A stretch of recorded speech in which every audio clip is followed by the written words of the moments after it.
Bismillahirrahmanirrahim. Assalamu alaikum wa rahmatullahi wa barakatuh.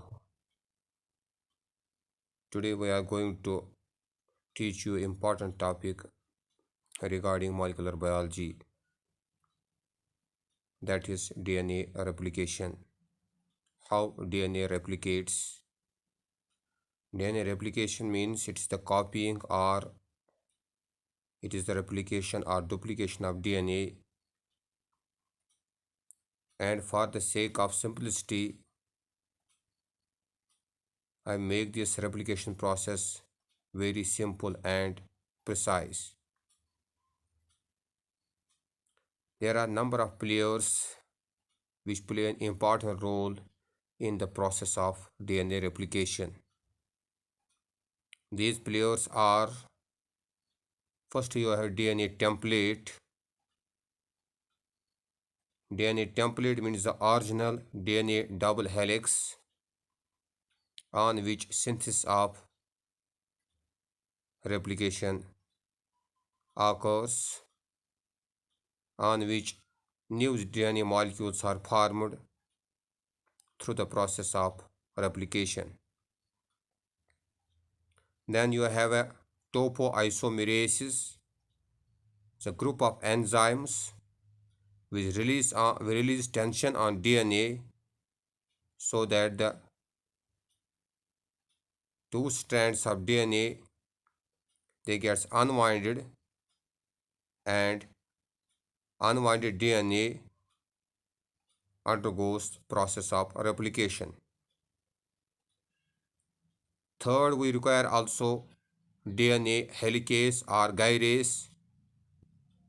It is an enzyme that unzip the two strands of DNA by breaking hydrogen bonds between the base pairs so that the two strands of DNA get separated from each other. Another enzyme and another group of proteins, in order to make the separated strands stable, we require single strand binding proteins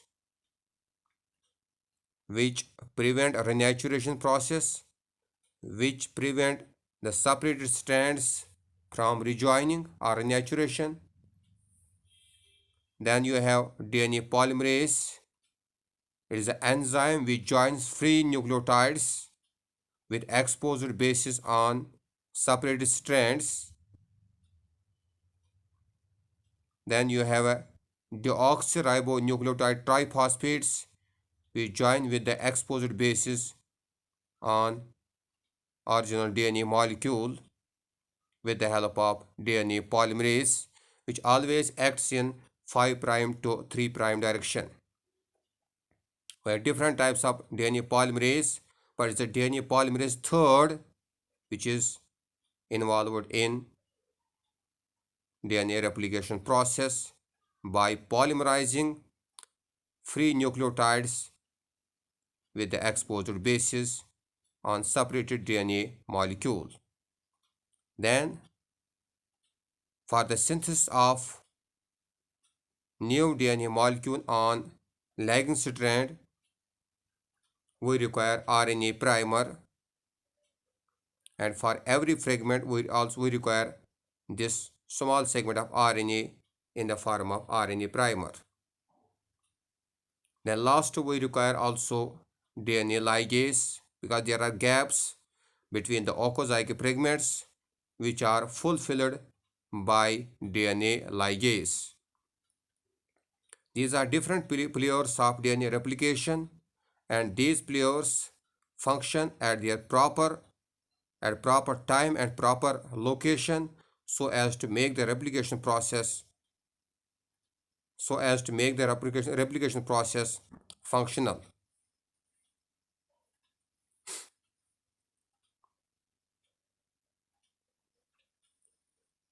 This is the slide where you can see how topoisomerase releases tension on DNA molecule so that it cuts one strand of DNA, that is topoisomerase first, it cuts one strand of DNA so that Another strand unwinds and makes a space or makes a gap where a replication process starts.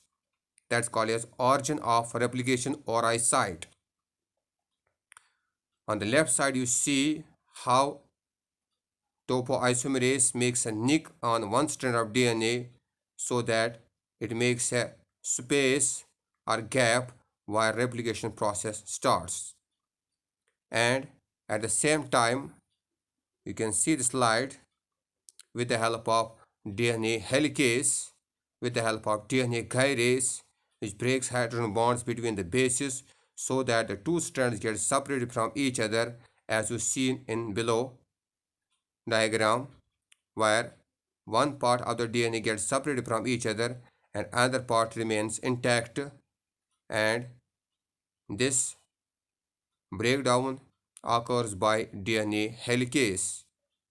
And in order to prevent renaturation, the two separated strands of DNA they get bound by single strand DNA binding proteins which prevent this renaturation process. And now with the help of DNA polymerase, it joins the free deoxyribonucleotide triphosphates. It joins the free nucleotides with the exposed base on separate DNA molecule like this as you seen in the slide. DNA polymerase joins free DNA nucleotides with the exposed base on both strands following the Chargaff's rule or following the base pair rule. That is, if you have a base on exposed DNA, DNA polymerase joins that very nucleotide which contain thymine base as a complementary base. Similarly, if you have a C on original DNA, it joins. If you have a C on original DNA, it joins G, that is guanine, that's present in this deoxyribonucleotide triphosphate.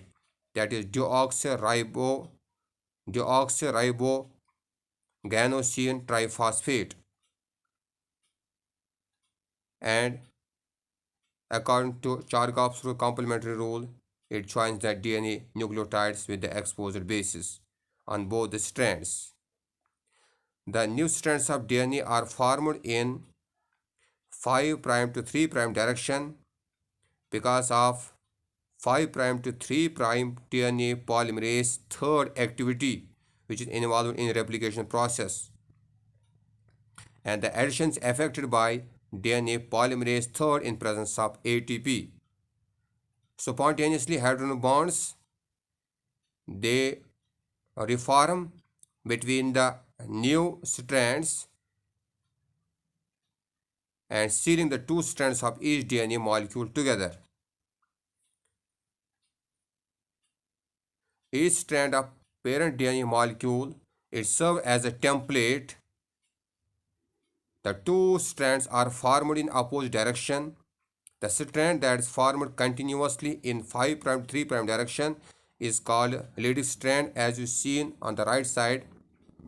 It is formed in a continuous manner. It's called leading strand and is formed in 5' to 3' direction because of DNA polymerase third activity.